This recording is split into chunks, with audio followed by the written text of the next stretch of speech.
Name is Force, aptly called when one considers the influence he's had on funny cars for over a decade. And just 2 weeks ago, on one of the few racetracks upon which he had never won, he thrilled the Route 66 Raceway fans by shattering Bob Glidden's record of 85 national event wins. John had applied his force one more time. This is Gary Scelzi. His Route 66 experience could best be defined as one bumpy road. Throughout the entire weekend, he was confronted with challenge after challenge. Any lesser combination of driver and team might have packed up and left, instead of finally winning as they did, posting their 4th victory of the season, his 3rd consecutive title. This is Jake Coughlin. He has dominated this season in Pro Stock, winning 6 of the first 9 completed NHRA national events. Unlike Force and Scelzi, Coughlin did not win at the Prestone Nationals. Instead, he took top honors at the exclusive invitational competition known as the Holly Pro Stock Dominator Duel. For Coughlin, the hits just keep coming. These are the 3 men everyone else is chasing. These are the men who are setting the standards in the first year of the 21st century.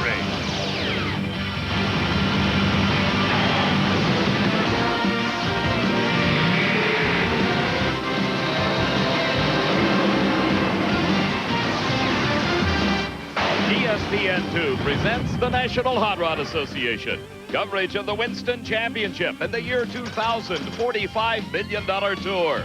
A 300-mile-an-hour trip around the United States with this, the 11th of 24 national events. The 36th annual Pontiac Excitement Nationals from National Trail Raceway just outside of Columbus, Ohio. We are under threatening skies here at National Trail. In fact, we had some rain this morning, but we're trying to get down to action. There's lots of stories out here in the pits and a huge crowd as well. One of the big stories this weekend is that John Force is trying to win 5 funny car titles in a row, 5 event titles. There are 4 other racers that have accomplished that. Don Prudhomme, Cruz Pedregon, himself once, John, and Bob Glidden in Pro Stock. Over in Top Fuel, Gary Scelzi is trying to win his 4th consecutive race in a row. Only 2 other racers have accomplished that, Corey McLenithan and Scott Coletta. Right now, for more on what's going on in Top Fuel Eliminator, let's join Bill Stevens. Thanks a lot, Mac. Let's take a quick look at the top 10 in Top Fuel. Way up top, Gary Scelzi and Larry Dixon and Tony Schumacher. Just a little more than 3 rounds of racing separating those guys. And Kenny Bernstein and Joe Amato lurking in the shadows with still half a season to go. But this may be the car everybody's watching this weekend. Bob Vandergriff Jr. qualified number 2, only 1/1000th of a second behind Gary Scelzi. Heck of a pass, Bob. Yeah, it was a great run by our team. You know, we'd already been qualified, so Johnny West, my crew chief, said, let's go up there and have a little fun this time. And, you know, we might be a little underfunded and a little undermanned right now, but every time that car goes to the start line, it's perfect, and it's capable of doing that. Nice Father's Day gift for your dad here, and I guess a bigger one would be to win the race this weekend. Yeah, it'd be great for my dad, and me being a new dad, you know, I mean, what a weekend this could be. Well, remember, he's gone to the final round the last 2 years here in Columbus, but came up short. You know he'd like to rewrite that ending this time around. Now with one of the top stories in funny car, let's go to Shelley Anderson. Well, Bill, this season, the funny car champions probably going to be decided against the top 4 drivers. They are John Force and Jerry Tolliver. Both have multinational event wins this season. The other 2 guys, they have a lot in common. Ron Capps, 4 runner-ups, no wins, and Tony Pedregon, 3 runner-ups and no wins. Only 186 points divides these 4 drivers. But the story in the funny car pits this weekend's got to be that number 10 guy on the list, Whit Bazemore. Beginning of this race, Chuck Etchells announced the parting of the ways between his crew chiefs, Tim and Kim Richards. They've been with this team 7 years, and they've tuned this team to 11 national events. Now, Tim Richards has also tuned Joe Amato to 4 Winston championships. What are these 2 going to do? Well, let's find out. Where do you go, Tim? Well, I don't know where we go from here, but we plan to stay out here. I love drag racing, and this is where I plan to spend the rest of my time out here. Do you have a job, Tim? Come on. Well, maybe, maybe not. You know, you never know. Maybe we'll take a couple weeks off. Maybe we go to Maui. You never know. Well, either way, their record speaks for themselves. They're a great team, and whoever gets them is going to be lucky. Over to you, Dave. Shelley, the story in pro stock continues to be Jed Coughlin, although the 6-time national event winner in 9 events held so far this year hasn't won since early May. But check out positions 2 through 4. 47 points separate Warren Johnson, Troy Coughlin, and Ron Krischer. The bottom half of the field's even tighter with positions 5 through 10 separated by just 72 points. Bound to be some changes here in Columbus this weekend. Did you see Mark Powick sitting in 7th? Well, he lives in Bath, Ohio. It's just a 90-minute drive here. So needless to say, this is a race in his backyard, but you almost got to watch today from home. Thank God for that last qualifying session last night, David. You know, the Summer Racing Pontiacs had a lot of steam, and we've qualified top half of the field every race to Columbus, but we snuck her in the last session in the number 9 spot. So what has been the struggle? Well, we just can't seem to get enough clutch in this race car. We don't know if we got a defective part going away or we're just missing the tracks better than we think, but leave it to the crew and this team, and we're going to be awesome. So what kind of changes are you making? We're actually going to put a whole different clutch in today. We're taking it out of Greg Anderson's car. Greg struggled this weekend, and hopefully we can take the tune-up from that car and step this old Pontiac up this morning. 14 final events, 4 wins for Mark Powick. He will go after his 5th here in Ohio this weekend as he tries to be a model citizen. David? Dave, our nitro racers in Top Fuel and Funny Car are trying to be model citizens themselves because the year 2000 rules calls for a penalty if they oil the racetrack down. Of course, there's a financial one, but the big one is the 10 points deducted from their Winston standings. Take a look at the current standings in Top Fuel Eliminator and compare them to how it would have been if no points had been deducted. As you will note, the order is exactly the same. Now, the totals are just a little bit different, and that could come into play when you get down towards the end of the season. But as you can see, no changes with or without the deduction in the roster in Top Fuel. In Funny Car, there's actually only one change, and that is Scotty Cannon and Del Worsham swap places because of the penalties assessed due to the oil downs. Scotty moved up to 7th. They'll move down to 8th. But other than that, the field remains just as you see with or without the deduction. We'll be coming back to Columbus, Ohio, and this, the 36th Annual Pontiac Excitement Nationals presented by Summit Racing in just a moment.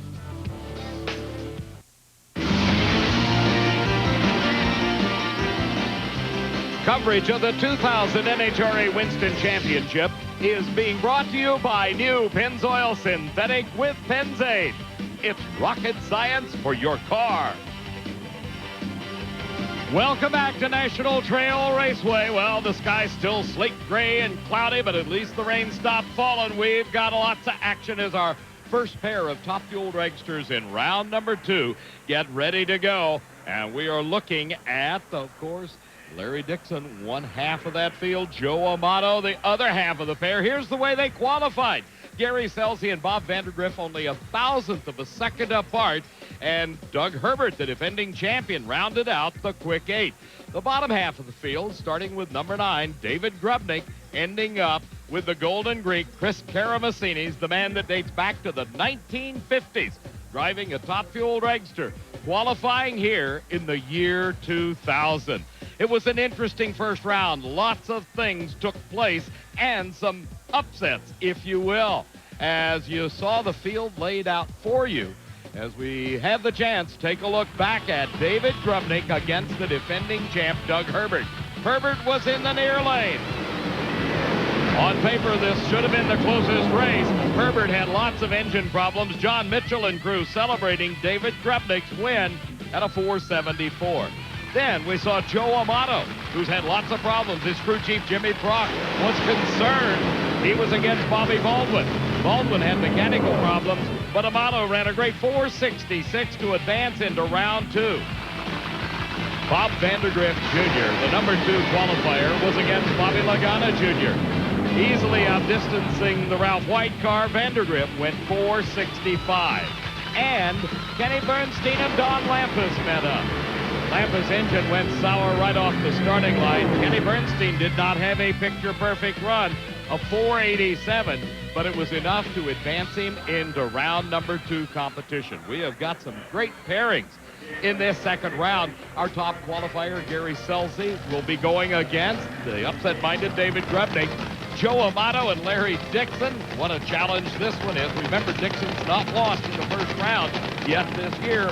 He continued that string here. Bob Vandergriff against Kenny Bernstein and Corey Mack against Tony Hsu as we get ready for round number 2. Joe Amato and crew getting ready with a Dynamax car. His opponent is Larry Dixon. Any surprises for you, Shelley, in the first round? Not at all. You know, Larry Dixon qualified number 5. Joe Amato qualified number 4. These two are two equally matched cars, but you know what? Joe Amato had a bad reaction time the first round. He had a .520. .400 was perfect. Larry Dixon had a great light.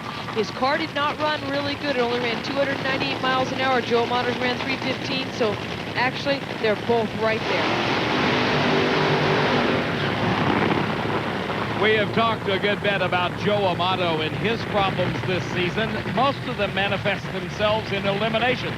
That's why everybody was so happy after that first round, and Jimmy Prock particularly, because consistency is what they need, and life on the road's tough. It's a 9-year tradition. Well, not Jimmy Prock working. That dates back more than 20 years in NHRA drag racing. But for college-bound Sam, 6-year-old Thomas, 4-year-old Austin, and wife Jill Prock, it's a chance to get the whole family together for a little summer vacation.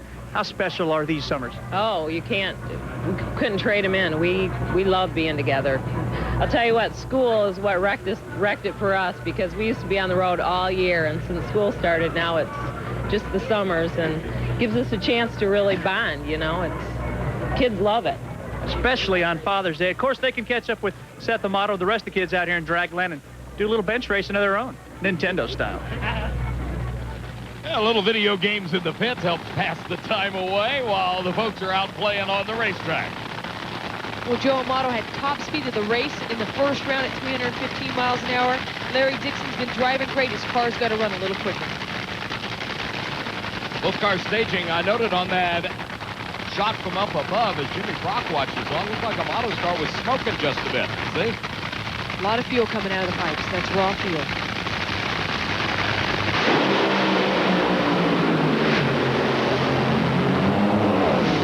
Pennzoil copter cam from the folks at Pontiac Excitement just showed you Joe Amato driving away. Look at him applauding himself. 462 at 315. Maybe that monkey's off his back. David Reef. Well, you go from a 66 to a 62. The speed's right there. It's all looking good. Yeah, that was a good run. We wanted to step up a little bit. We had a couple things that didn't work quite right, and we're real happy with that. Moving on. Moving on, indeed, 462. That's what he needs. Improving times. Watch the replay. The car in this lane, look at this in the near lane. Unbelievable. That's 2 runs in a row at over 315 miles an hour. Larry Dixon, both drivers had a great reaction time. Larry Dixon's car just didn't run, didn't do exactly what they thought. It was dropping cylinders down here, losing horsepower, and Amato went around him. There it is, just a little bit more than a car length for Joe Amato, who now advances into the semifinals. He's made it to the final round once this year. You don't think Jimmy Prock was not happy when that big win light came on? He's telling Joe what the times were. Joe, a smile on his face as well. Some great performances there between Amato and Dixon, a car length at the finish line. Down the bill. Here's the silliest question in drag racing. Joe, got anything to say? Yeah, I've got a lot to say. You know, second round win, that's a tough team, Dixon and the Snake over there, but Jimmy Prock and his Dynamax Valvoline Keystone Automotive team, we're back, I think. You know, the car's been running pretty good. We're just trying to be steady and go down this racetrack, and let's hope Mother Nature and Snoopy's hanging on. And it's Father's Day. My mother-in-law, Joe and Donna, home. Joe and Donna. My mother-in-law, it's their anniversary, so she told me I had to win for their anniversary.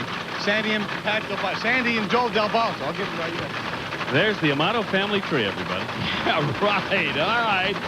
For Tony Schumacher, his dad, of course, intensely interested. Don Schumacher, the former great of the Stardust funny car fame. And his opponent here, Corey McLenithan. His dad also really heavily involved in his racing operation over the years. Well, right now, Tony Schumacher's not in a familiar position. He does not have lane choice. Corey McLenithan does. Corey ran a great 462 in the first round for low ET of the race. Tony Schumacher only ran a 467. Both cars ran great speed. This is going to be a close race. Tony's number 3 in points. Corey's number 7. Corey in the near lane. You're riding on board with Tony Schumacher.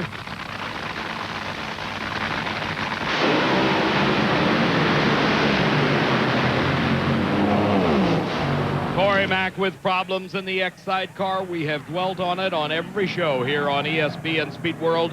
The consistency that this X-Side car, the reigning Winston champ, shows.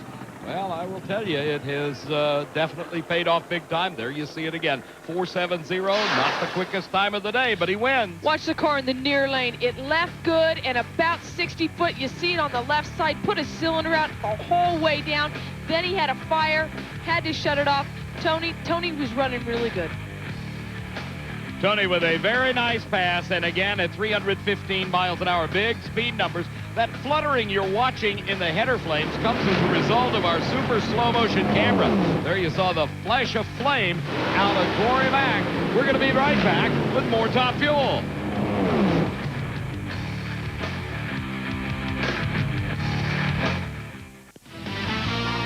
Welcome back to our Pontiac Excitement Nationals presented by Summit Racing. Let's go to Bill Stevens.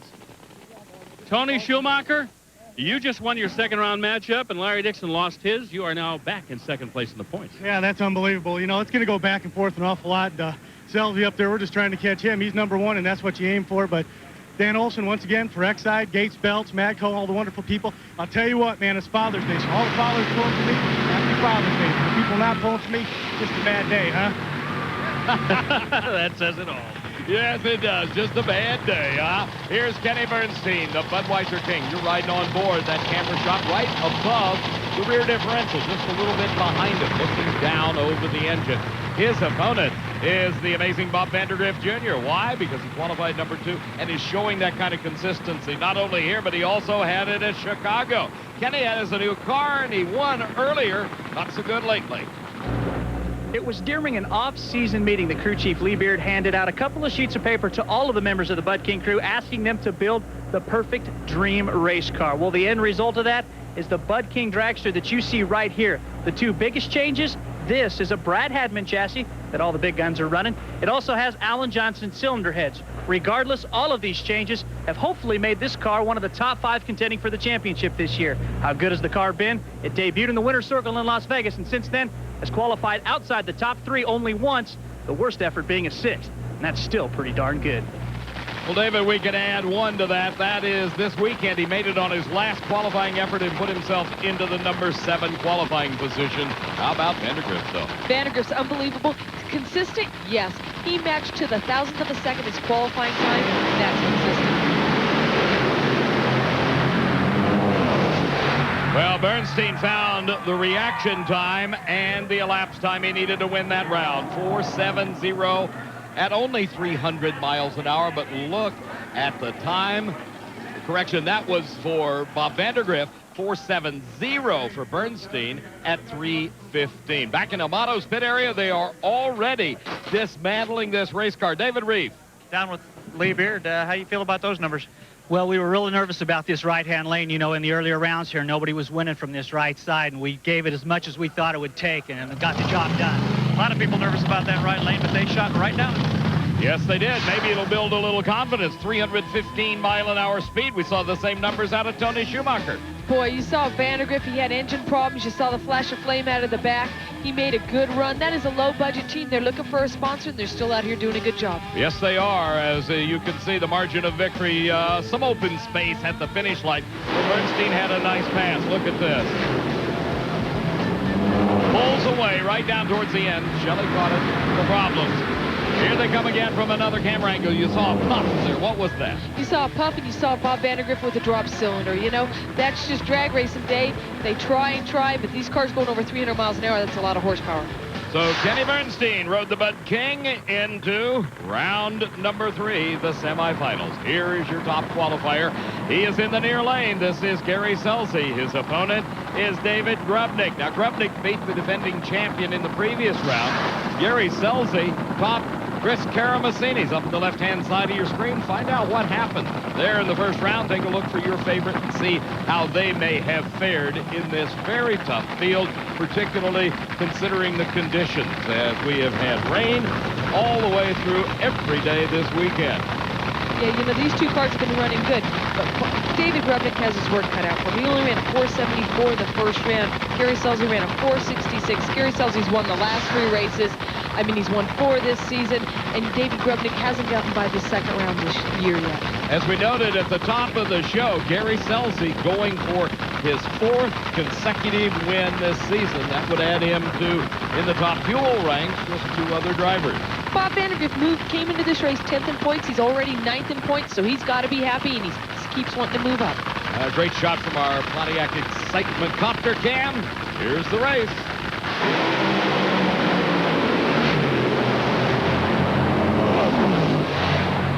Look at this. Gary Scelzi, 4:59 at 315 miles an hour. 4:76 at 300 for David Grubnick. Here's Bill. With Kenny Bernstein, who just ran 470. Your opponent in the next round, Tony Schumacher, ran 470. Going to need a little bit more, you think? Oh, yeah, I don't think that'll get it done. Obviously, he ran 60 in the first round, and these other cars are running in the high 50s, 60. We've got to step it up harder. But, you know, we didn't do good in Friday or Saturday until the last run, so I guess we're still tuning things up. Well, they've got a lot more in that car. Remember, they won this race 2 years ago. And they also learn something with every run, as it'll be Joe Amato and Gary Scelzi. Couldn't ask for a better match there in the semis. Obviously, Kenny Bernstein will be there as well, up against Tony Schumacher in the lane choice by 1,000th of a second to Kenny Bernstein. We're coming right back. Funny Cars next. We are back at National Trail Raceway. This is the 36th annual running of the Pontiac Excitement Nationals. We're in Tony Schumacher's pit area. Doesn't take them long to get back, Shelley, and to get very quickly to work. 75 minutes between rounds. These guys make it look easy, though. These guys do it week in and week out. That is a computer. It's an onboard computer. They can look at that, plug it in. They can check the fuel pressure. They can check the blower boost right there in a handheld, take it off when they got everything set the way they want it. Okay, take a look at what's coming up. This is Scotty Cannon and his opponent, Ron Capps. Here was the qualifying. Capps qualified in the number 3 spot at a 491. Scotty Cannon was up in the top half. Here was the bottom half of the field as they went into the first round of eliminations just a little bit earlier. And you saw it right here on ESPN Speed World. First pair of cars with Bazemore and Dean Scusa, and Bazemore losing to Scusa on a hole shot. Bazemore actually had the quicker elapsed time. The battle between John Force and Jerry Tolliver continues. This round was won by Jerry Tolliver at a fine 494, cutting Force's points lead. Ron Capps and John Lawson went at it. Lawson went up in smoke, while Ron Capps ran 4.916. The crew at McCulloch, the leader, celebrated. Then it was Scotty Cannon against Todd Payton. Our Pontiac Excitement Copter Cam showed you a great race that Scotty pulled out in the last few feet, and by 1,000th of a second, picks his lane here in round number 2. Here are the pairings. Epler against Frank Pedregon. Dean Scusa will race Tony Pedregon. Tolliver against Bruce Sarver. And Ron Capps versus Scotty Cannon. They're on the line. Well, right now they're on the line. Scotty Cannon has lane choice by 1,000th of a second. I think Capps, when Force went out, was only thinking about Tolliver. And look at that. Cannon steps up and gets lane choice over him. Well, the lane choice, do you think it's really going to make a difference? No, both have excellent crew chiefs. No, I don't. But you know what? It's psychological. You're happy when you got that choice. You're putting the other guy into the underdog position whether he likes it or not.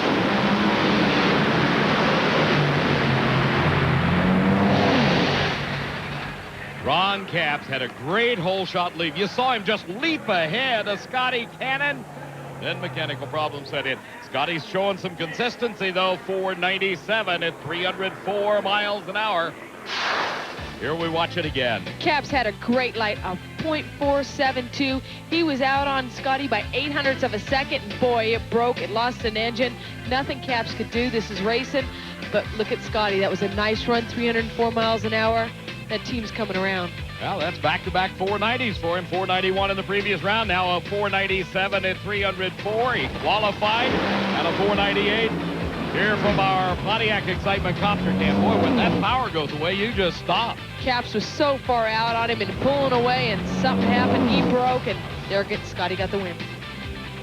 Scotty Cannon now into the semifinal round, and for him, That's a great appearance indeed. He's only done it once this far, twice this season. Let's go to David. Quickly with Jimbo Ormalovich, you've got a 491, you got a 97, you got her set on kill. Yeah, we're just trying not to step on our own feet here and shoot ourselves in the foot. We just left it alone and came back and tried to run again. So we'll go back and see what happens.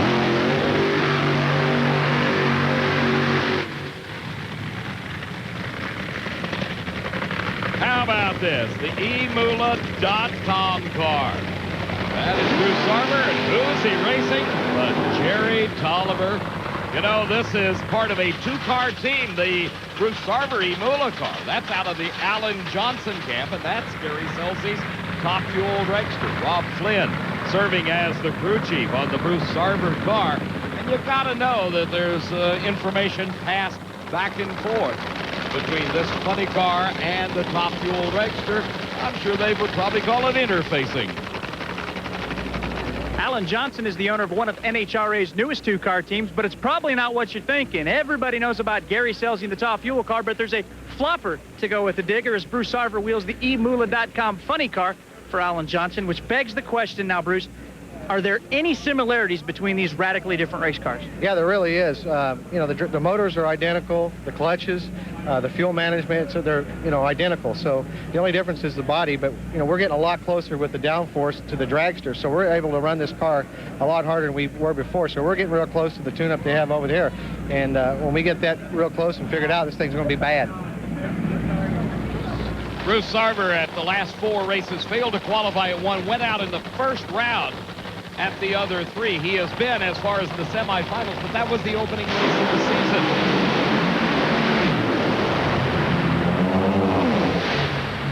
Oh, that one was a matter of inches. The margin of victory was 31 thousandths of a second on the clocks. A 492 for Tolliver, Bruce Sarver at a 495 losing time, 304 to 302. That was a great side-by-side race. Look at Jerry Tolliver. That's why he's number 2 in the points. That's why he's got 2 wins. He's consistent. He ran 304, 492. Sarver was right there. They really picked up. At half track, they were side-by-side. Sarver may have been a little bit ahead. But then, there went Tolliver. He drove around him. You saw him pass him right at the finish line. Nearly identical reaction time. Oh, from this shot, you can see him kind of dicing, if you will, going down only a quarter of a mile racing surface. That's the onboard camera for Tolliver. Jerry Tolliver advances to the semifinals. We're coming back with more funny car action here to Columbus. We are back at Columbus, Ohio. This is the Pontiac Excitement Nationals. The skies seem to be lightening just a bit. The temperature is considerably cooler than they would have been on Friday and Saturday as the Matco Tool car lights off, ready to race against Tony Pedregon. Tony Pedregon's got 3 runner-ups so far this season. He's only 160.8 points out of the lead. But boy, Scusa's only been by second round once this year. He's number 6 in the points, but Scusa has lane choice by 100th of a second. They both went out in round number 2 here a year ago. Watch from our high-angle shot. Courtesy of the Pontiac Excitement Copter Cam. That gives you an idea how far Dean Scusa goes down the racetrack on his burnout. But, of course, his opponent, Tony Pedregon, knows this is going to happen. They'll end up back at the starting line at just about the same time. They do everything the same every run. They're very consistent, these guys. Everybody knows Scusa does, and they're prepared for that. Down at the far end of the racetrack, here's our Bill Stevens. Jerry Tolliver, your 492 beat his 495. If anything went wrong on that one, you were going home early. Well, I'll tell you what, yeah, that was a good race. I saw him all the way, and, you know, this WWF car's going on the round, and it's a big day for the WWF, I hope. Jim's still in, and Caps went out, Forrest went out, so, hey, could be a big one. Keep our fingers crossed. As he gets closer to taking back that points lead. Well, there's a man that is greatly concerned about that. He's hoping that Tony Pedregon will take a win here, at least serve as a blocker to somebody. The way they are paired off, Tony Pedregon would not meet Jerry Tolliver until the final round. Yeah. John will take anything he can get at this point. You know what? And John's worried about Tony, too. John wants Tony to end up number 2 in the world. Tony right now is 4th. He wants Tony to move up. He knows if he takes Scusa out, that'll be a good start. Mecco car out of the Scusa family operation. Lance Larson is crew chief, not to be underestimated by any stretch. He only qualified in the 13th spot, but certainly has proven his skills in races past. Stepped up in the first round, has lane choice, ran 309 miles an hour. He's looking pretty strong. Scusa had a 497 winning in the first round. Overpowering the racetrack was Dean at the starting line. Wasn't a picture-perfect run by any stretch for Tony Pedregon. Looked like to me he had a little flash out of it, about a couple hundred feet off the starting line. But he's in the semis, 5:25. Back to David Reed. Well, John, yesterday we had the Federal Mogul All-Stars. Today it's the Castrol All-Stars as your blocker's doing his job. Yeah, he's doing good. And, man, that kid really, he's gutsy. He rolls deep on the staging and goes in. I just scared me to death on that staging. But he knows how to leave on a guy, and he knows that kid's good over there in that other lane. But we got a break there. She had some fire underneath her. It kept us in. John Force, a nervous Nelly? Oh, not John. You want to talk about a bundle of excitement? I guess so. Tony's out of the car, and the safety safari crew gathered around. That flash I thought I saw was validated by John, as there were some problems on the car. And then Tony got it real close to the wall. He ended up lifting, but you know he did a great job, and he got the win. You also noticed that he didn't lift until he was certain he was way out there, as Dean Scusa went up in smoke right off the starting line, checking things over, making sure they're right. Our next pair getting ready to go. This is the Kane car out of the WWF team. Teammate to Jerry Tolliver, that is Jim Epler. His opponent, part of a two-car team, the Chucker Shucks and Cragen machine of Frank Pedregon. Here's Bill. Well, the good part's the part we all saw, the 525 win, but what was going on inside the car? Well, not the smartest thing I've ever done. It lit up. It caught on fire about half track, and you know, it's a tough deal. It wasn't really nosing over. Maybe it pushed a head gasket out or something, but real important to get that win right now, seeing Caps, and you know, we're kind of in the hunt for the points, and just real important for Syntec and Mustang for us to get this push, especially John being out. Just a big win for us. I didn't know where Scusa was, and I just didn't want him coming around me. He won. They'll fix it. Come back for the semis. So Tony Pedregon did his thing. That is, of course, winning the round. Now he can continue on with possibly a shot at the finals. Our next pair sitting waiting patiently while they clear the racetrack of the Castrol Syntec machine. This is Jim Epler, your number one qualifier. He had a great 487. Frank Pedregon is his opponent. He had qualified in the number 9 spot. And for Frank, he's part of that Checker Shucks and Cragen Worsham team. We see one WWF car on the starting line. Look what's going on to the other one. Yeah, they're getting this car ready for the next round. They're in the semis. They've got to be happy. They're getting points, and they're moving up on John Force. Frank Pedregon in the previous round had a 5:09 winning time. Jim Epler with a 5 flat. That means the lane choice going to Epler. Right now, everybody's got their assigned task, and they're working hard. And if Jerry Tolliver can win the next round, he will move in front of John Force for the points lead again. Well, that's why the blocker plays such an important role in this, and of course, Epler trying to stay in as well to block for his teammate. Yes, because if Epler can take out Tony, if he wins this round, he'll beat Tony in the next round, but this is Frank, and you can't count him out. You saw Frank's brother just win. He drives for John Force. This is his brother, and he's a good driver. On board with Jim Epler. This is the big red machine, the Kane car. And for Epler, rising, not necessarily. We've watched this team improve ever since it came together with 2 cars. That 487, good time. Yeah, but he qualified number 1. That really did surprise me. He's had a win this season. He's number 5 in the points, you know. Frank's had some tough luck this year. All right, a week or 2 weeks ago, rather, at Chicago, Frank Pedregon had his hands full. That's the car in the near lane with all the flames. Not painted on the side, but coming out from underneath. Frank got out of the car under his own power. He was A-OK, but there was heavy damage to the car. They spent a lot of time putting the body back into shape where he could actually use it. Number 9 qualifier, and Frank Pedregon now into round number 2. Here we have Frank Pedregon, the crew looking things over and just waiting the moment to lower the body down and bring him to the starting line. They know they've got to run good. They know Jim Epler's over there. They know Dale Armstrong helps tune that car. He tunes Tolliver's, and he's a good crew chief. You see John Stewart, the crew chief now for the Jim Epler-driven car, looking at his watch and looking intently at his opponent. What's he doing right there on the injector? He's taking out a plug. It's bringing the idle. It takes the idle when you take a plug out, brings it up a little bit so the car will idle a little higher.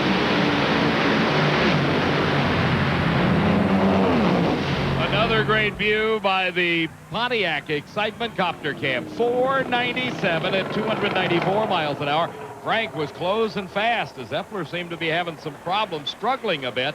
Frank had a slower elapsed time at 5:01, but went 302 miles an hour trying to catch him. He picked up 800ths on that run. It was a great side-by-side run. Only 1,000th of a second separated these two drivers' reaction time. That's unbelievable. At half track, it was even. Look at this. And then all of a sudden, Tolliver went ahead. Frank ran 302 miles an hour. Tolliver only 294. But you know what? Tolliver got the ET. And it looked like Jim Epler may have had some problems right in the lights. That's why he was slowing. Take a close look at this. Yeah, see the flash? Looked like a head gasket may have popped out right there at the end. That might even been more than a head gasket. 294 miles an hour. You know that car is used to running well over 300. Epler did a good job. He got the win. Here's what it looked like from the driver's seat. As Jim Epler advances into the semifinals, we've got more racing coming to you from Columbus. They're working hard back in the pit area. Here are the pairings. It'll be Jim Epler with Lane Choice up against Tony Bedregon. That's the car you're looking at. His opposite side of the ladder, Scotty Cannon and Jerry Tolliver. Good racing coming up.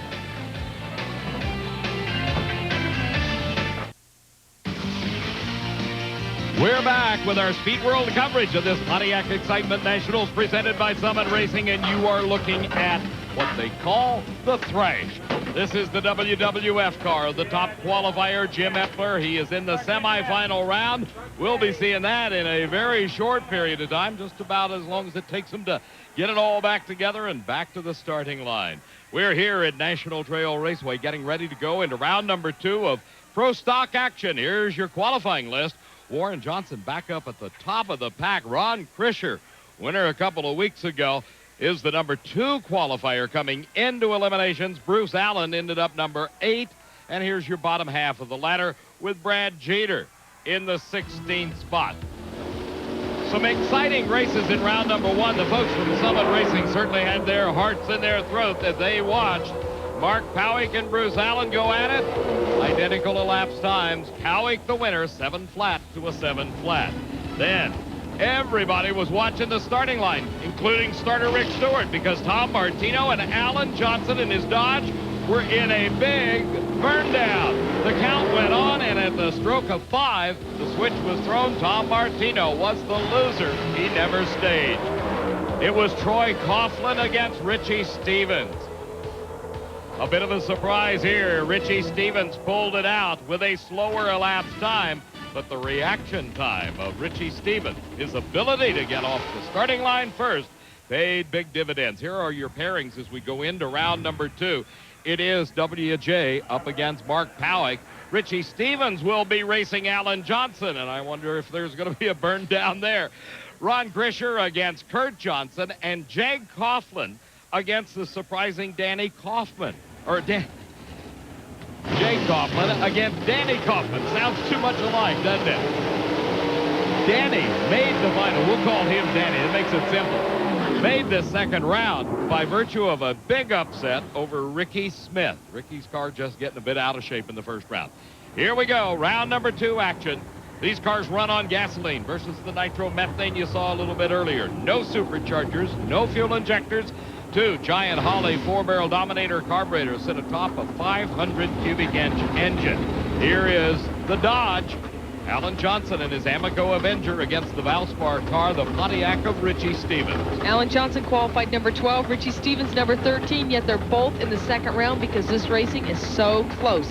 Right now, Alan Johnson did not make a good run. We saw them red like Tom Martino. He just went down with a 14-second run. So this is really an unproven racetrack for them. Rick Stewart, the starter, is a rather tolerant man. He will wait a given amount of time. He tries not to insert himself into the race.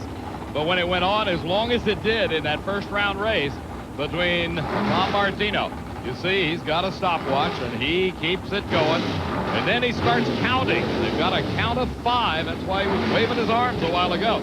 Well, they're taking their time here. Finally, Richie Stevens breaks. Alan Johnson now. He's in. And a green light.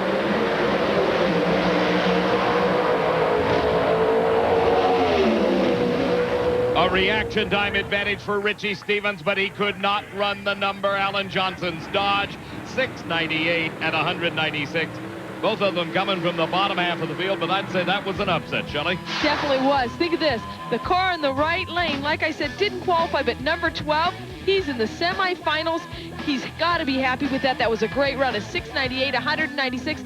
These cars are always so close. Look at the half track. Those cones represent the half track, halfway. That's a 1,000-foot cone that they just went by, and that's the finish line. Only 100th of a second separated them at the 8th mile. Look what separated them at the finish. Just a fraction. The Dodge had the power to drive around the starting line advantage of Richie Stevens and the Pontiac. Next pair. Number 1 qualifier, Warren Johnson. He is in the near lane. He has the lane choice, and again, like we saw in the nitro categories, lane choice seems to favor the near lane. Mark Powick driving the Summit Racing Pontiac Firebird. The Cowboy. Well, he's got a whole list of wins to his credit, but it has been a long time indeed.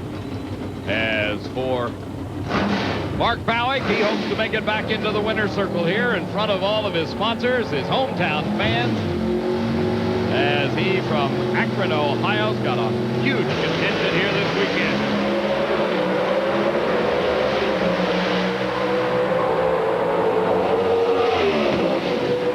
There's the upset of the day. Mark Powick puts away Warren Johnson, and I can tell you, you see him applauding and beating on the steering wheel. Powick is screaming inside that car. Look at this, nearly identical reaction time. Both drivers did a great job, nearly identical. You know what? Both cars ran good. Powick got the win. Actually, Warren Johnson ran a mile an hour faster, but Powick's ET was quicker. 22 thousandths of a second, the margin of victory, just a few feet. That's Dale Armstrong, the crew chief for Jerry Tolliver. They're working. We are back at this NHRA Winston Series event, the 36th annual Pontiac Excitement Nationals, presented by Summit Racing. You're eyeballing the eyeballs of Scotty Cannon's funny car. There's lots of work going on in that pit area. And Cannon has been a bit of a surprise, a shock almost, if you will, as he's into the semifinals with some really good performances. Second time this season, but right now we've got Jed Coughlin, number 1 in points. He's got 6 national event wins. We've only been to 9.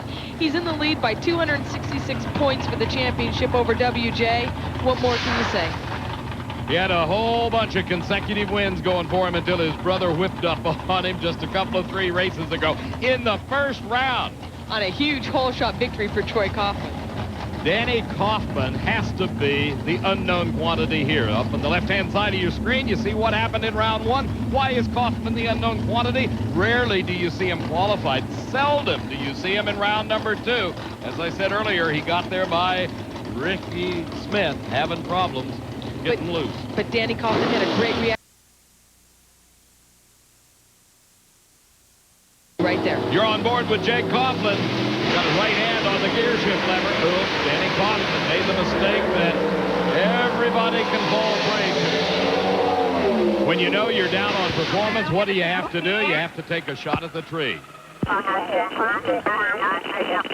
Well, we were hoping to bring you the 2-way radio communications, but that sounded like Mars calling, didn't it? 694 at 197 miles an hour. Great performances by Jake Coughlin, as he only qualified in the number 3 spot, but then again, he's not normally a top qualifier. Ron Krischer coming up with the Eagle 1 car, and boy, did he have a big win just a couple of weeks ago. Giant Slater and Joliet or what? You're punching out Jed Coughlin in the semifinals. He went on to face the other brother, Troy, in the finals. Punched him out, too. The number 1 qualifier goes all the way in his first ever national event final. For Ron Krischer, he's so happy he's still smoking that victory cigar. That's a good one, too, isn't it? It's an excellent cigar. B. Gaines gave me this cigar. He won the previous race. We had an excellent race. We outran everybody starting Saturday night. We had the track down. Our crew was on top of it. We had the power. I drove well. We did everything right. We got it through before the rain. It was pretty exciting. Exactly how he scripted it. Well, he went through the entire litany of what you must do to win. And that makes it even more amazing when you consider the number of wins that Jake Coughlin has thus far this season. 6. As he noted, V. Gaines has won. That was Ron Krischer. And Warren Johnson has won 1 race. All the rest of them have been won by Jake. Ron Krischer, first round, he qualified number 2 for this race. In the first round, he set top speed, low ET of the race. He drove great. I mean, the guy's really starting to look like, I mean, he is a powerhouse. I mean, he could win any race he goes to now. You bet. 6.90, in fact, was his time in round number 1. He is facing Kurt Johnson, who defeated Jim Yates with a 6.98. Look at him. They're pulling the motor right out and getting ready to put another one in as the team clamoring over the bare chassis. The WWF cars get ready for the semis in funny car. We are in round 2 of Pro Stock. Doesn't matter to Ron Krischer who they are. They will fall if you have the performance and the driving. Krischer had 0.02 of a second advantage at the starting line, 2 at the finish line. A margin by 35 thousandths of a second. Ron Krischer goes to the semis. Low ET of second round. He had low ET of first round. He's just keeping it going. Well, our semifinal round of Pro Stock presents us some interesting pairings indeed, as we have got some really quick cars, most particularly that of Ron Krischer. Here is the top pair. Mark Powig, who just laid away the number 1 qualifier, will go against another Johnson, Allen, no relation. And Ron Krischer, who just beat up on Kurt Johnson, challenges the hometown favorite, Jake Coughlin, the lane choice, going to Krischer. Here they are. They're working away in the Jim Epler pit. We'll be back in just a moment. We've got more great racing coming your way from National Trail Raceway. Rain, rain, stay away. Welcome back to the 36th Annual Pontiac Excitement Nationals presented by Summit Racing. We're looking down on National Trail Raceway, where you've heard the old cliche, a beehive of activity. Well, that's what's going on in the Top Fuel Funny Car and Pro Stock pits. You're with Tony Pedregon's crew as they rebuild that car, getting it ready for the semifinal round of racing. But there has been a lot of activity here in Columbus, Ohio all week long. Earlier this week, a host of racers visited Children's Hospital, and the kids were so thrilled to meet the stars of drag racing. The folks that were there included Corey McLenithan, Mark Powig, Kristen Powell, Tom Martino, Frank Pedregon, Del Worsham. They were signing autographs and saying hi to the kids. A great time was had by all, and the racers really compassionate for the problems that these children have at Children's Hospital. There is a huge crowd considering the weather on hand, and of course, there's always interest in what's coming up next, and that is NHRA Heat on the Thursday, June the 22nd. A report on the Sears Craftsman Nationals from Madison, Illinois. That's at 6:30 p.m. And by the way, that race is just 1 week away, and you'll see it right here on ESPN2 and Speed World. Shelley, you know, you've heard this cliche. If you don't like the weather, just stick around.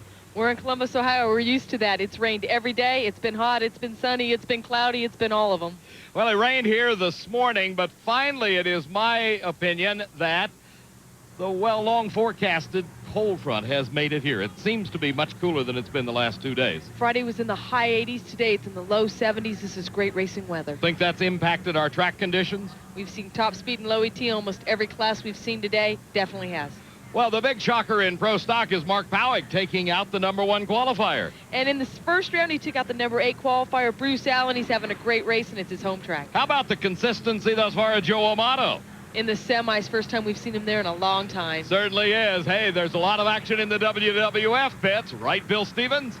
Down here in the Jerry Tolliver pit and the Jim Epler pit. And over there, yonder, is the Jerry Tolliver car, and the pace over there is a little bit more leisurely than it is over here. The reason why, Jerry Tolliver's going into the semifinal against Scotty Cannon and really didn't have too much mechanical trouble with that automobile, so they're doing routine between round maintenance. A different story over here for Jim Epler.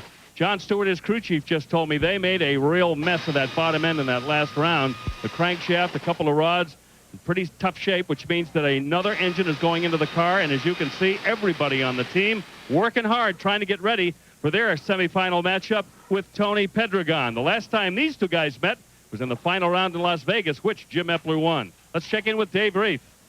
Well, Bill, mad science meets nitromethane. Not exactly. How about Jimmo Ermolovich just loads the cannon for Scotty Cannon? And let me tell you this, the gun is firing straight, the gun is firing good, and there's a good reason for it, too. You know, Scotty has been one of the hottest drivers out here, literally. Well, now figuratively he is. He's not on fire anymore. He's going rounds because you found the problem. Yeah, we found the problem. We went to Atlanta and tested. We blew the rods out of it again, so we brought it back and we just looked over it, and we had an oiling problem.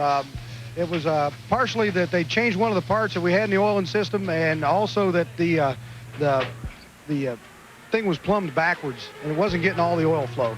So we turned that around, and that had been biting us all year. Really wasn't allowing us to tune the car up, you know, to make the car go fast. So now we can get after the car a little harder, and it doesn't hurt the engine, doesn't burn the driver, and just all good things. And when you do things like that, you can run career bests like 491 and 311 miles an hour, Bill Stevens. Well, Dave, they're hard to work over here in the Bud King pit for Kenny Bernstein's big matchup with Tony Schumacher in the semifinal round and crew chief Lee Beard. Stop me if I start sounding like a crew chief, but this new car, the new chassis, not really what you're noodling with. It's trying to find the right tune-up for the racetrack this weekend. Well, during qualifying, we were going for the #1 spot both times in the first and second session there, and it smoked the tires. We were very aggressive. Third session, we said, let's just get in the show, and we ran 70 flat, which was good for the #6 spot. Now we're racing our competitors and the racetrack. It looks like the racetrack's getting very good. Selzy just ran that 59. We think we can step ours up to go at least a low 60 or maybe a high 50. Remember, their best ET this weekend so far has been a 470, and to Dave Reef. Well, Bill, 1989 against a guy by the name of Hank Enders. That's the last time Joe Amato won a race, the only time he's won a race here in Columbus. He has been to 3 other final events, losing in 94 to Scott, 86 to Connie Coletta, and an 84 to Gary Beck. But inside of here, this is Bob Bauer taking a look at the previous run. Jimmy Prock doing it on the computer. He's got a car that's going to go some more rounds today and hopefully break this slump, and no better place like this. Yeah, no, it wouldn't be. You know, this would be a tough round racing Gary, but we'll give it our best shot, you know. What is it going to take to punch him out, and what kind of changes can we expect you to make to this car? Well, we're probably not going to make too many because we got to go over to the other side, and we're a little leery of that, so we'll probably just go out and try to run and see if it's about the same, and hopefully we can get a good light and win. We have these discussions. What is it quickly about the right lane that is troublesome? The concrete at the 270-foot mark, the 400 or 500 feet, is just a different texture than the other side and not as good. How about the family? Are they hanging out here? Yeah, they're around here somewhere. The kids go in the van, so maybe they'll bring some good luck. Good Father's Day present as well, too, Bill. That's Kyle Powick saying, happy Father's Day, Dad. You're going to the semifinals. I love you even more than I did before this weekend. Well, I don't know about that. But, hey, you've got to be happy, especially here in Ohio, where you hail from. Well, I'll tell you, Bill, what a great way to run today. You know, we struggled through qualifying, barely got in, and this car's running faster every round. We still got some left in. I'm pretty pumped today. You woke up WJ, didn't you? Yeah, I did. You know, WJ's a tough competitor. Man, I owed him because he beat me by 3,000 second round in Dallas, so that was a payback. 2 weeks ago, you went out in the first round, so that win over Warren must have felt especially good. Yeah, it sure did. You know, for Summit Racing and Pontiac and Matco Tools and all the people here from Ohio that are supporting this team, what a better way to put a performance on for my sponsor than to still be in the show today. This guy could make a jump in the points, Mac, because earlier in the year, he was high as #3. And Mark Powick with his thumbs up. I guarantee you, if you didn't think racers have long memories, he can detail you every time somebody's beat up on him. And the paybacks, well, as you know, they are tough. We have got the semifinals when we come back. Welcome back to National Trail Raceway, the 36th annual running of the Pontiac Excitement Nationals presented by Summit Racing, and we're set to go into the semifinals of Top Fuel Eliminator. And Kenny Bernstein finally ran a time good enough to earn him lane choice, and where did he go? Into the near lane of the racetrack. That's his opponent, Tony Schumacher.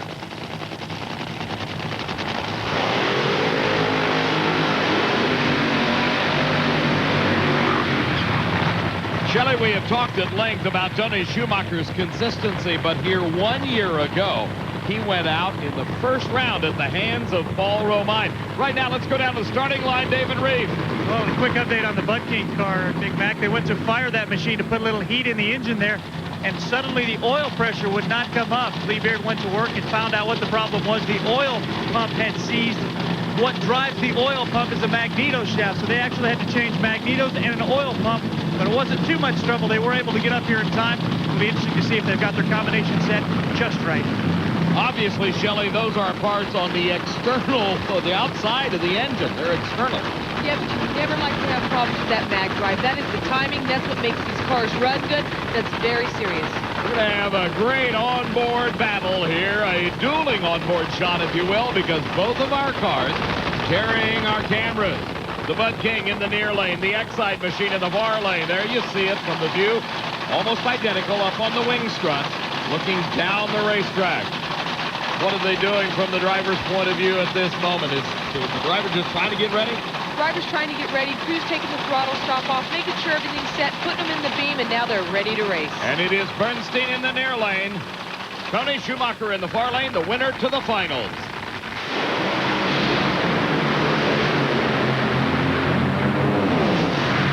Oh, what a race indeed. 469 for Tony Schumacher. I think that dispels a little bit of thoughts maybe about that far lane. 314 miles an hour. Tony goes to the finals. The expense of Kenny Bernstein at a 475. David Reef. Well, Dan Olson, that right lane must not be too bad, eh? Well, I think the racetrack's coming right around this afternoon, and it's probably a lot better than we think it is. Of course, it's probably a lot worse, too, when the heat is up, but it is staying nice and cool this afternoon. Yes, it is. That cold front is stuck with us and hadn't moved around. Watch this. Unbelievable consistency in both these cars this weekend. Kenny had a problem qualifying in eliminations. He's done great. He got to the semis, but he was up against Tony. Kenny actually lost a motor, probably banged the blower, leaned the motor out, banged the blower, because you see it lose. All the flames go down in the pipes, and boom, you see that? That's the only reason Tony drove around him. You bet, as Kenny Bernstein was making a charge right there in the last. Take a look from our Pontiac excitement copter cam. Was just in the last few feet that Tony Schumacher pulled that one out for sure. And Tony's going to his 6th final round this season. That is an unbelievable streak. There you saw it on our onboard camera. Kenny Bernstein in the near lane. Oh, he was skating. Really skating around. He did a great driving job. Nothing he could do. And the supercharger belt came off. There is Tony Schumacher. We'll be with him in just a moment. Back on the starting line, it is Gary Scelzi and Joe Amato getting ready to decide who will race this man, Tony Schumacher, in the final round of Top Fuel here at the Pontiac Excitement Nationals. Joe Amato's only been to one final round. He hasn't had a win this season. He'd love to do it with Gary Scelzi in the other lane because Gary Scelzi's leading in the points right now. Here you see the recap as it occurred in round number 1. Gary Scelzi and Joe Amato here now in the semifinals. Amato was over on that far side of the racetrack, but it just yielded a 469. These are the 2 quickest winners of the second round. They're facing off right now. That's just the way it went. They both ran 315 miles an hour. Both these cars are really close right now. That's Jimmy Prock. We're looking at him as he pulls Joe Amato into position. Alan Johnson doing the same for his driver, Gary Scelzi. Scelzi's got the points lead, trying to maintain it. Great shot, looking down with the Pontiac Excitement copter cam. That is a surprise to me. Joe Amato, 462. It was costly. You see the smoke coming out of the engine, but I guarantee you, Joe says, pocket change, huh? David Reef. Well, it just may be Joe Amato, Jimmy Prox there with a 462. Get your lane choice, but as you look at the big board up there, the Winston vision screen, what are you seeing? Well, it looks all right. You know, it looked like it wounded it down there a little bit. Or it might have been a little better than that. We lost 6 miles an hour, but we'll take it. And take it and fix it and take it to the finals, Bill Stevens. Tony Schumacher, now you know who you've got in the final round. Joe Amato, who just ran a 462. You're going to have enough for him? You just had a 469. Yeah, it's a little soft. You know, we're struggling going real quick, but, you know, it's a round win. It doesn't matter how you do it. Going down the track, 4 rounds, going down the track in the 60s, that's very important. Dan Olson, once again, for the whole X-Side, Madco, Gates, Belts team, and everyone, happy Father's Day once again. I said it earlier, but this is your day, man. I'm just having fun today. Couple of quick things now. With Gary Scelzi going out, Tony Schumacher can pick up some ground as we get up to the points race here, and also he's going to his 6th final round of the year. Remarkable for Tony Schumacher up against Joe Amato, and Joe earning lane choice. Tony Schu losing it. I'm so surprised to say Amato is in the final round. As Shelley noted, he's only done it once. Here is one of the WWF Warriors. You are looking at Jerry Tolliver. He is up against this man, Scotty Cannon. And that's a little bit of a surprise as well, as Scotty makes it to the semifinals. We're going to be back in just a moment with this semifinal round of Funny Car. Welcome back to National Trail Raceway. We're getting set for the semifinals of Funny Car, but first down to Bill Stevens with Joe Amato. Joe Amato, I guess the message to those other guys heading in the points is don't run off the field when there's only 2 outs. Well, you know, you don't worry about Joe Amato. The press is worried more about Joe Amato and Team Tentacle, a lot more than we were worried about it. You know, we just had to get this car to handle a bit better and go straight. And for all my sponsors out there and my mother-in-law, Joe and Del Balzo's home, I'm just so excited about this car. You know, beating Selzy, that was great. I mean, Team Winston, he's on a roll, 3 in a row. He was going for 4. I know how to do my job up there and just get the car down there. Timmy Prock did a great job for this Dynamax Tentacle Valvoline team, and we're going to the final, and we can't say any more than that. Hopefully we'll get a Father's Day present for all the kids out there. Back to Dave. Well, as Joe Amato celebrates, they are working away under the canopy of the X-Side team. That is the crew for Tony Schumacher, the opponent for Joe Amato, getting the car ready to go for the final round of Top Fuel. Here we go. Semifinals, Funny Car.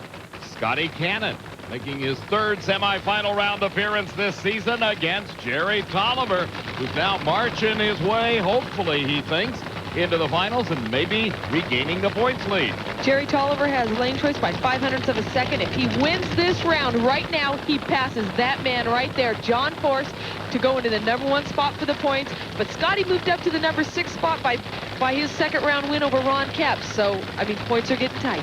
Yes, they are.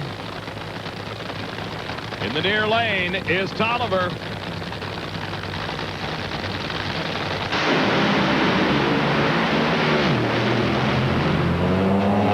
Something going wrong on the Scotty Cannon car at the hit of the throttle, and low elapsed time of the entire event, 484 at 309 miles an hour. Anybody that thought the WWF team a flash in the pan, hey, forget that. Right, David? Here's the crew chief of the new Funny Car points leader. 484. Where did that one come from? We souped it up. We were going for it. It's been soft all day, and it's been looking soft drive shaft speed, and so we stepped it up. Hope we didn't step it up early enough to give John a warning, you know, with Tony over here, but we did. Of course, what he's talking about is them possibly going into the bell housing area and the timers on Tony Petragon's car. The wheeling in is Joe Amato, who was on just a moment ago talking to Bill. I tell you, they're getting them back into the pit area fast with a 75-minute rule. The crew, exactly each person knowing what he has to do to get this car ready for the next round. Well, both the next 2 Funny Cars, both had to change motors coming into this round. Both had fires. Right now, they have new untested motors in those cars. All right, this is Tony Pedragon. Of course, he was talking about, he being Dale Armstrong, talking about drive shaft speed. That's some of the information you gain out of the onboard recording device, the computer as it's known as. That kind of tells you what's happening with the car. A computer can monitor all the functions you want it to. It can't perform any functions. They monitor everything. And what Dale said is when they saw that scoreboard go up with a 484, they could have put a little more mag in that car right there, or in Tony Petragon's car, maybe giving them a lead that the track will take it. Well, of course, as you heard a number of racers and crew chiefs particularly commenting the track may be better. Dan Olson said it best. He said may be better than any of us think. Well, Tony Petragon's been to 4 finals this year. He has no wins. Jim Eppler has a win. They both had fires, like I said. But you know what? Tony Petragon only ran a 5.25 second run. That's way off, but he had an early fire. Here 1 year ago, both of these drivers went out in round number 2 competition. All right, let's go down to the far end. Here again is Bill. With a very happy Jerry Tolliver. Low ET of the weekend, 484. You got the points lead back. Let's see, one more thing left to do this weekend. Well, we'd love to win this race, but let me tell you something. That was a hot run. That thing was running. It went to the center line. The wheel spun. I brought it back over. She spun again. I brought it back. I thought, man, this thing's a handful. That's not like John Force talking, didn't it? I'm telling you what, it was a handful. But, hey, these WWF cars are going to the final. Well, this one is. Let's hope Jim gets by this and maybe an all-WWF final. I hope I didn't jinx him by saying that. Let's see who he's going to run in the final. That was the ride that Jerry Tolliver took. 4.84 seconds to cover that 1,320 feet of racing surface. Don't count out Tony Petragon. He's got over there a crew chief, John Medlin. He's also got over there Bernie Federley and Austin Coyle right now. The 3 of them, the brain trust in this racing team. they can make this car a winner. For Jim Epler, of course, there's been some changes in that camp. Jerry Manzer is gone, and now John Stewart assuming the role as crew chief, making the call on the tune-up, but you've got Dale Armstrong to rely on. We just saw what Tolliver ran, and you know Armstrong helps his team, and they're capable of it also. This should be great side-by-side race if neither of them smokes the tires. Tolliver looking on from the very far end of the racetrack. Up at the front, John Force watching to see if his blocker can do what he hopes for. Some problems with the Epler car, and Tony Pedregon running only a 5:08. Looked like to me that he pedaled it off the starting line, got off the throttle, then back on again as the Castrol Syntec machine comes to a slowing stop at 314-mile-an-hour pass. David? Well, the blocker keeps doing his job, and now he's got one more round to go. Yeah, that was really good. That can help us there in the points. That's moving Tony up ahead, catching him up with caps. The bottom line, that kid's really showing us how to drive them hot rods, pedaling all day long like he's doing. Got to ask you about the points. How do you feel about being second again? Well, I don't feel about nothing. I don't plan on staying here long, and right now what we're focused on is moving Tony up and trying to hurt them WWF boys. But I'm real proud of that kid. He's really maturing as a driver. He's excellent. John Force says, game on, Jerry Tolliver. Well, I called that one right, Shelley. He's off the throttle. He did that in the last run. He gets on it, gets back on it. He had to do it twice on that run. That was unbelievable. But you know what? Tony's been a great driver for so long. The car in the near lane, Jim Epler, something went wrong. He lost power, but you know what? Tony did a great job of that. A lot of raw fuel coming out of Epler's car. Probably the supercharger drive belt, just a guess, if you will. What a ride here with the WWF. And it slows radically. Boy, Tony went right by it, but you know what? They have another run. They haven't gotten real good runs the last two runs, Tony Pedregon, but he can step it up in the final. All right, here's Bill down with Tony. Tony, last couple of runs have not been beautiful things, and now you're headed to the final against Jerry Tolliver, who just went 484. Well, it's not exactly the way we want to do it on the performance end, but the important part is we're here.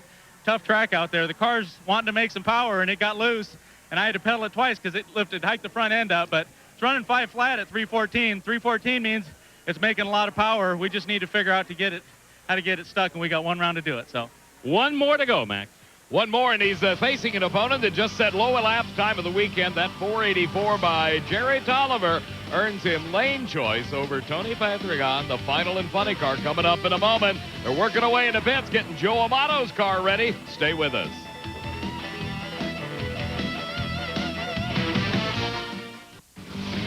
Remember a few moments ago you saw Joe Amato's car pulling into the pit area? Well, they're already installing the new engine. Most of the nitro teams have gone to this procedure with the 75-minute rule. They have a spare engine just sitting there ready to bolt it in.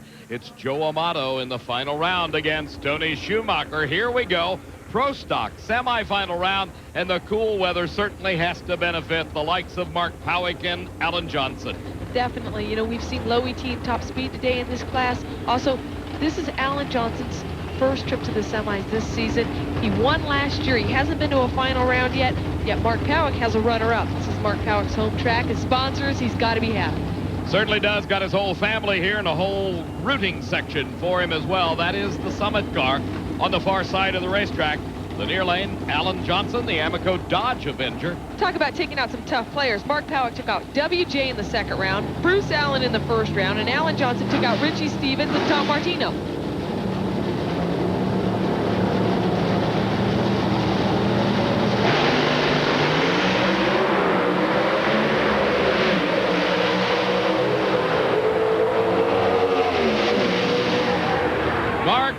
Wins it a 695 to a 697. There's the folks from Summit cheering him on. 197 miles an hour. Alan Johnson trailing by only 5 thousandths of a second at the finish line. Close race. Really close race. Both drivers had a good reaction time, but Alan Johnson left on Mark Powick, so Mark Powick had to play catch-up. At half track, look at him.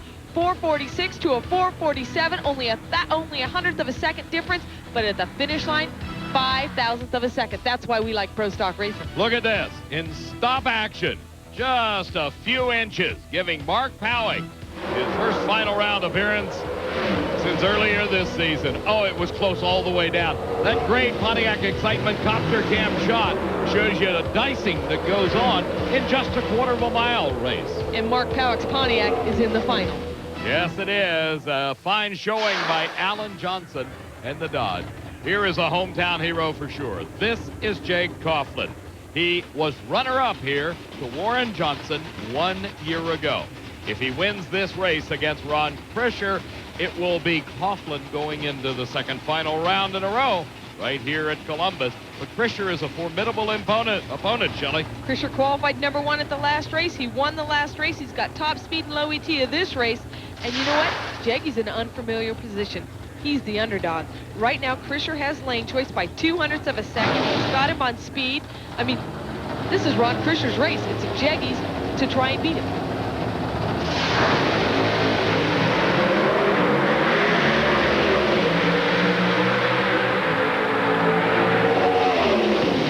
Was an intergalactic reaction time, if you want to call it that. 4:12. Remember, .400 is perfect. That's what Ron Krischer strapped on Jake Coughlin, plus a 691 to a 695. It is Krischer going to a second final round in a row. Krischer had four great reaction times at the last race to win it. In the last round, he had a .424.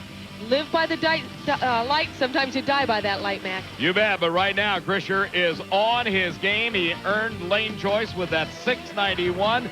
Mark Powig, his opponent in the final round. Back in the pit, they're taking the tires off. Everything gets examined between rounds. We're going to be back in just a moment with more semifinal action.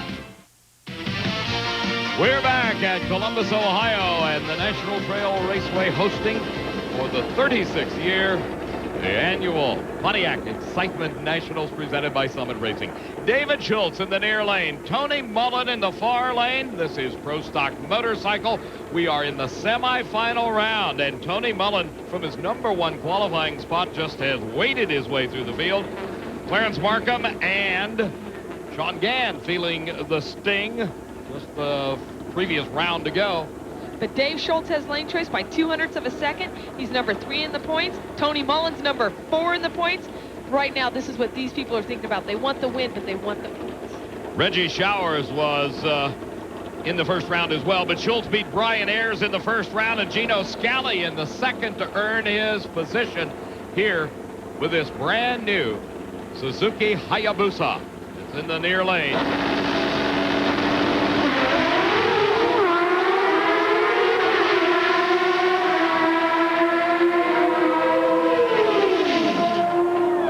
Easily outdistancing David Schultz. Tony Mullen, you saw the pump of the arm by Harry Lartigue, his tuner.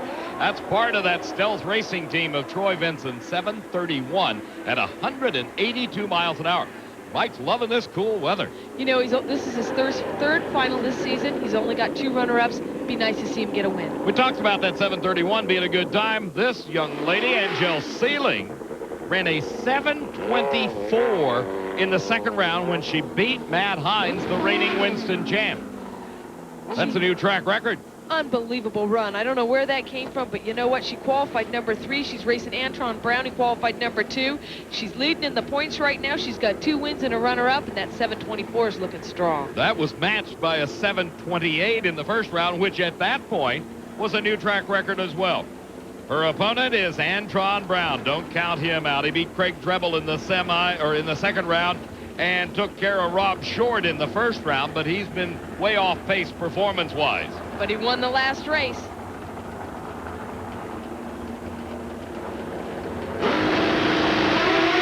Precision staging. You can't let those bikes roll on you.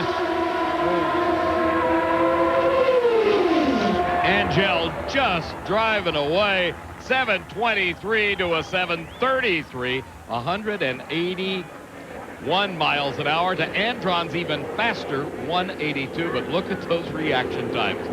418 for Antron Brown. He tried everything he could, but just could not outperform the Team Winston motorcycle.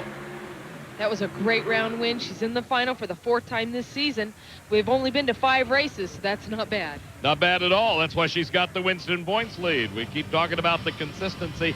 You got to go rounds. You got to earn those points. There's your final round pairing. Angel Sealing at a 723, having lane choice over Tony Mullen. Again, back into the WWF pit area. There you see Dale Armstrong, the crew chief, directing the operation as they prepare Jerry Tolliver's car for the finals. We're coming back. Welcome back to National Trail Raceway. We're in the pit area. They're getting ready for the finals of the Pontiac Excitement Nationals. It's been quite a race indeed. Jerry Tolliver goes into the finals of Funny Car with a substantial elapsed time advantage, 4.84 seconds in that semifinal round. But Shelley, he's done this before. We saw it 2 weeks ago in Chicago. He went in with 11/100ths of a lead. He gave it up to Force. Force stepped up, and Tolliver did. How about this pro stock battle? It's an all-Ohio field. Ron Krischer against Mark Powick. Ron Krischer would like to make it 2 in a row, but you know what? Mark Powick, his sponsors race, his family's here. That'd be a great story. How about the weather? That's been the big story all weekend long. A giant thunderstorm here Friday night. We have been under clouds all day long. The rain stopped, about mid-morning, and a tribute to the NHRA Safety Safari to get this track in shape and to the racers to get ready to go racing. Down in the pit area, what's happening with you, David Reeve? Well, Big Mac, I love coming down here because you learn something new all the time. This is space grease, actual space technology here that they use to apply to hot parts. John Medlin's been over here putting that on the inside of the rotors, using that to cool off this part of the cars. The rest of the crew, it's a myriad of activity, as you can well imagine. The good news is there are no broken parts over here. The bad news is they're going up against a pretty stout competitor, and their best 5:08 going into the finals. What are they going to do about it? Well, let's step into the technology center here and get a chance to talk to John Medlin to find out exactly what they are going to do as he looks at the computer. First of all, what are we looking at here? This is the last run. Yes, sir. What happened, we had to pedal it there twice, and we're trying to figure out how to keep it from shaking right in this area right here. So that is the next question then. What do you do? Because that's a pretty monumental number that you're going up against here in the final. Yeah, we're going to have to get a control of it. We're changing the event of the rim and the tire either a little too early or a little too late. And we're going to think about that a little while and pick which one to choose.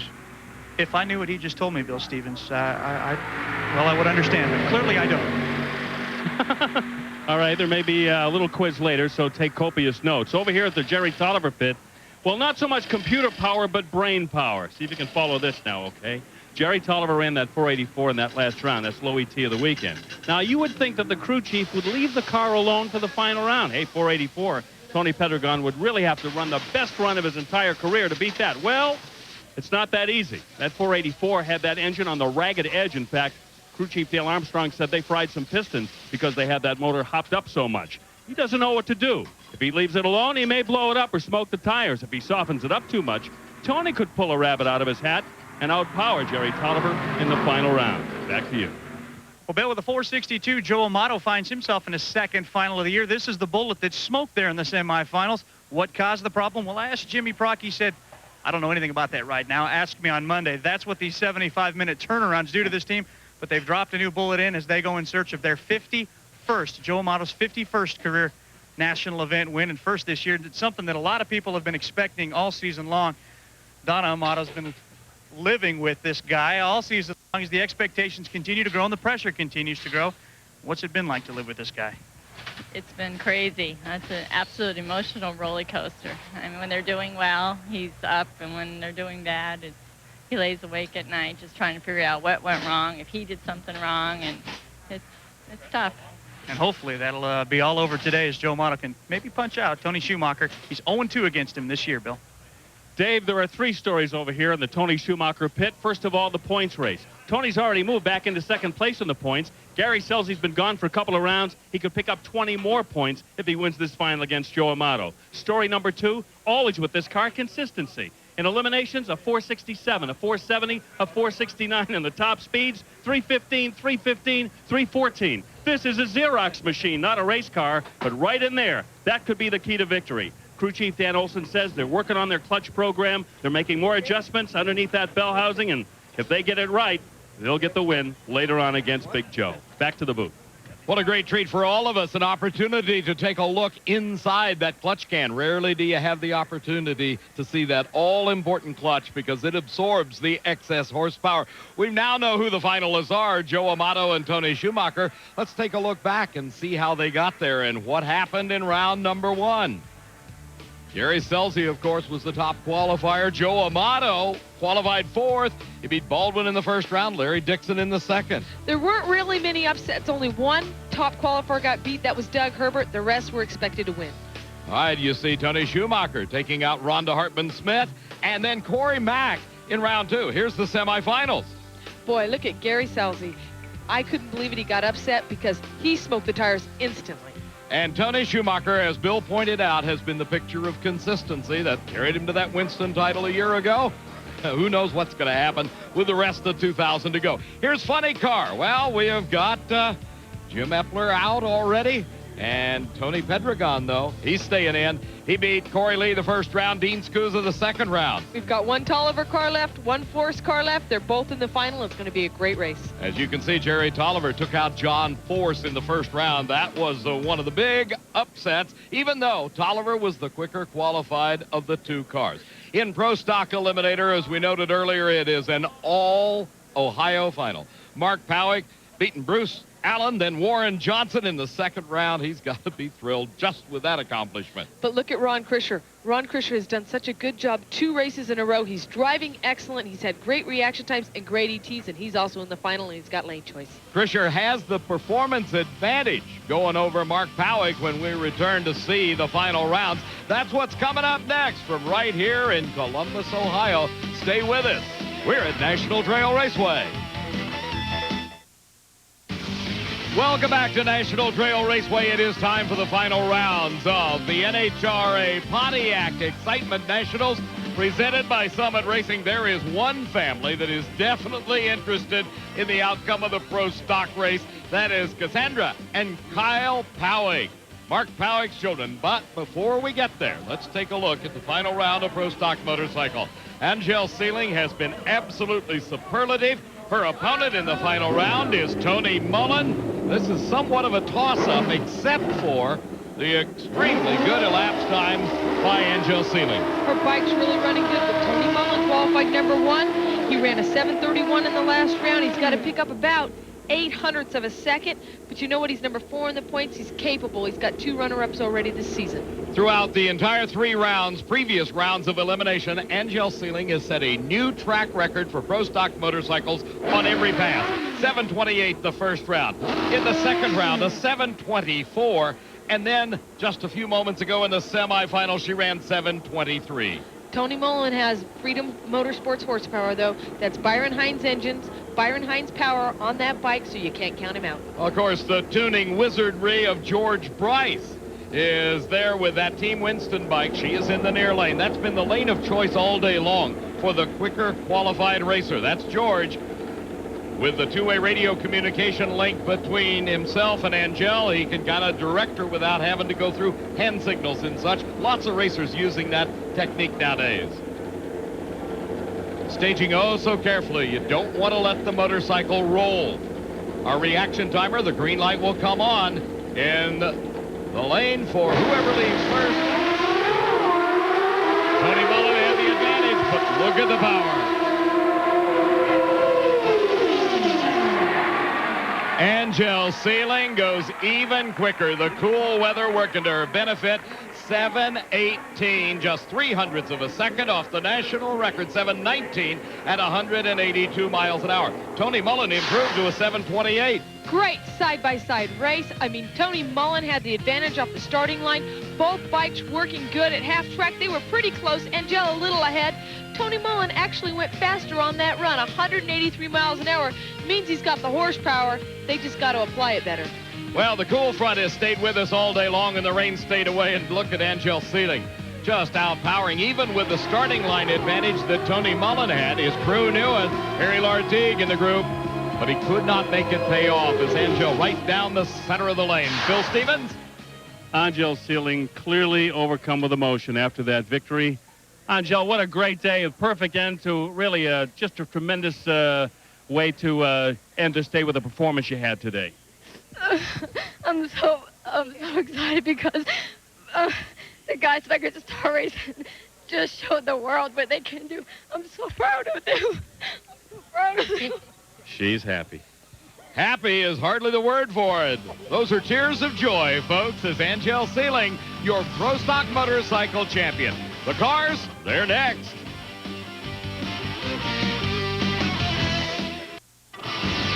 This is National Trail Raceway and it's finals time of the 36th Annual Pontiac Excitement Nationals. Next pair, they're on the starting line. This is Mark the Cowboy Powing at the wheel of the Summit racing car up against Ron Krischer. Now the story here is in reality and reaction time. Krischer has about a 0.03 of a second advantage, averaged over the previous 3 runs over Powing. Powing's been in the mid-450s throughout the entire day. Remember, 400 is perfect. Well, Krischer's been down as low as a 416, sitting in the 420 zone. But there is Powix's family. Those are his 2 kids. It's Father's Day. That's got to be a great feeling. But you know something? What's unbelievable is Powix only got in on the last qualifying spot. He qualified number 9. He's taken out all the big hitters. He's in the final. It's his home track, his sponsors race, and you know what? Pontiac right here, it's their race, and both these cars are Pontiacs. Yeah, but Krischer's coming off that big win just 2 weeks ago up in Chicago. He was superlative. They're qualified number 1 at a 686. Maybe they can use this cooler air. Obviously, the track's good. You saw the time by Angel Seeling on that run in Pro Stock Motorcycle. These also are gasoline-burning cars. Another thing you got to look at is Krischer's reaction time. In the last race, he was perfect here. He's had a 412 in the last run. He had a 4.25 the run before that, and a 439.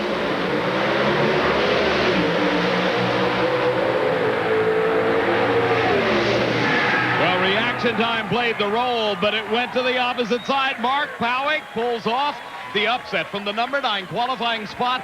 He rose to the occasion, .420. Look at him inside the car. I'll bet there isn't a piece of aluminum in there that is not dented from Mark Powing beating on it. David Reeve.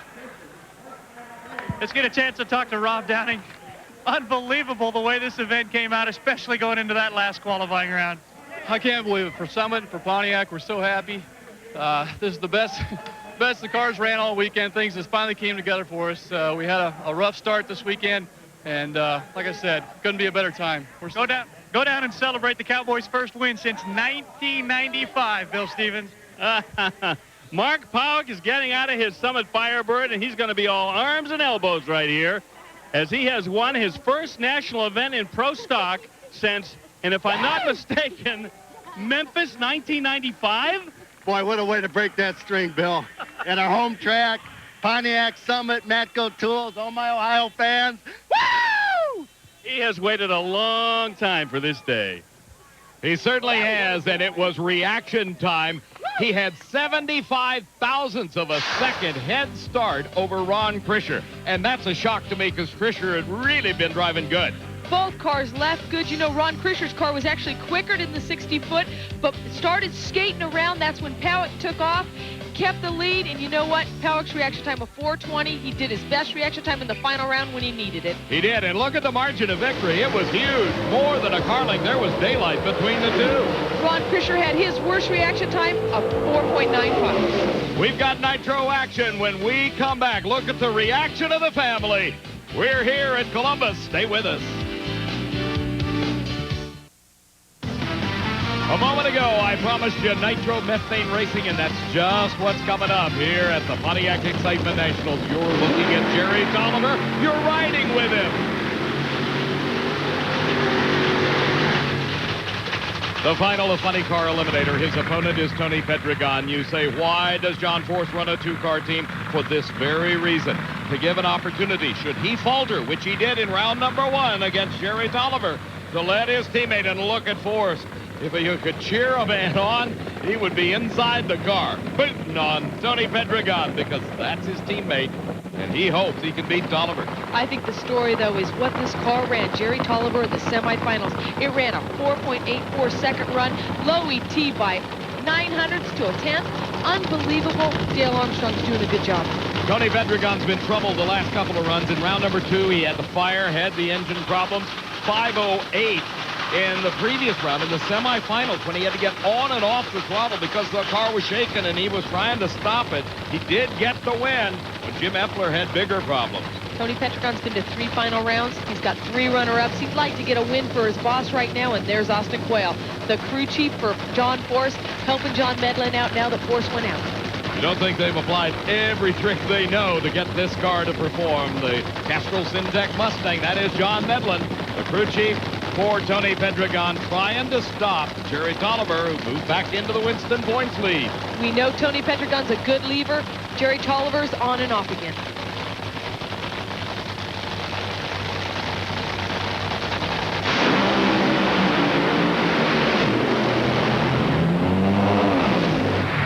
Couldn't ask for a closer, and it was a tremendous run. When you see the times, look at this. 487 to a 489. Tolliver had the quickest time. David Reef. Well, I'll tell you, there's a gaggle of people down here. John Force kicking his hat. He's darn happy. Somewhere in the middle of this melee is John Medlin. Unbelievable. You saved your best for last year's. I tell you, I counted no fewer than 18 shirts down here. I'm even going to give myself a hug. John, quickly, man, we got to talk. How did you do it, man? You saved your best for the last. You saved your best for last. I'll tell you what, that was quite a deal. That thing was hanging in there all the time. My son Eric here is with me. It's the best Father's Day a guy could have. Congratulations. Thank you. Down to the far end with a happy winner. Here's Bill Stevens. Tony Pedregon wins his first race of year 2000 on a hole shot against the guy that could have been 31 points ahead of your boss. He's only 11 ahead. I think we all know that I owed him that one. And best Father's Day I've ever had. I want to say hi to my baby Sass. I've been thinking about her all weekend. Ironically, it is my first Father's Day, but this Syntec team, very persistent. That's what won the race. Castrol Ford, good day for us. We'll be back. Coming back in just a moment for the Top Fuel final. Tony Pedregon, by 16 thousandths of a second, wins it.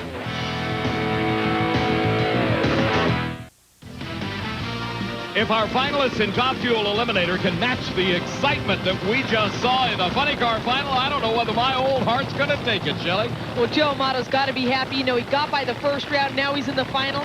He's been there already this year, but he hasn't won, and he's looking for it. Tony, on the other hand, has one win. He's got 3 runner-ups, and he'd like to take a second win. Joe Amato in the near lane, and there is Tony Schumacher trying to march back up into the Winston points lead. You are on board as Dan Olson, the crew chief, performs the final tune-up, if you will, to that engine. It is a 500 cubic inch maximum displacement engine running through a supercharger and fuel injection, and 500 cubic inches makes somewhere between 6,000 and 7,000 horsepower. Right here, these drivers are really concentrating. This is for a lot of points, and you know what? They want the win.